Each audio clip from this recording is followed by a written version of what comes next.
Anakuja kumuua. Askari wapiga risasi.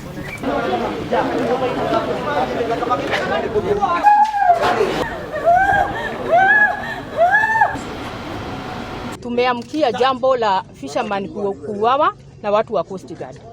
Hii ikiwa ni mara ya pili mtu kushutiwa na watu wa Coast Guard juu ya samaki.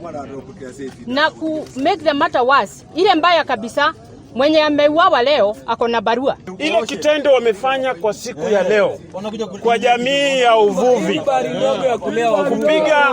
kupiga kijana aliye na chini ya umri ya 40 risasi 6.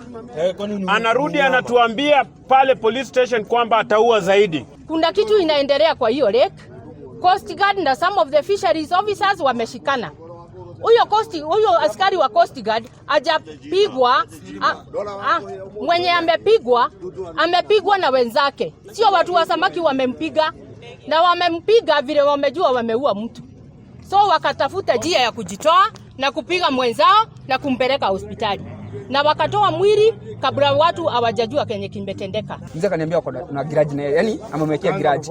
Sasa wakati leo amempata, hiyo siku ya leo vile amempata, akaona amepata chance. Tunasema kwamba enough is enough. Dozi yangu ilikuwa imesurrender.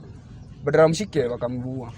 Unaona? To invite the relevant authorities ambazo ni za investigate as we are talking ipo hapa kwa ground, ndio waweze kufanya uchunguzi, and we are promised wananchi kwamba justice will not only be seen to will not be done but it will be seen to have been done.